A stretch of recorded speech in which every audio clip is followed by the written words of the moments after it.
How to import bookmarks on DuckDuckGo. Hi everyone, this is Kate and welcome back to another video, and in today's video we will learn how we can import bookmarks on DuckDuckGo. So without further delay, let's get started with this video. First of all, open up DuckDuckGo in your device.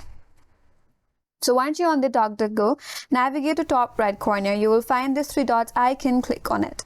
From this menu bar, head towards the bookmark option. Once you hover your mouse over there, you will see another pop-up box. There you have an option as import bookmarks. Click on it. After that, again you will have this pop-up box. Here it says where do you want to import from. Click on this drop down and select the browser from where you want to import the bookmarks from. After that, it will ask you to select a profile, so select your profile as well from the Chrome.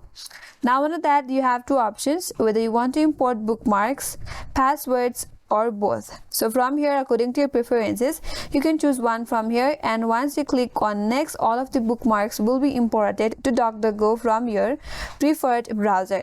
And that's all for today's video. Hope this video was helpful, and if you're new to our channel, consider subscribing. Thanks for watching and stay tuned for more videos.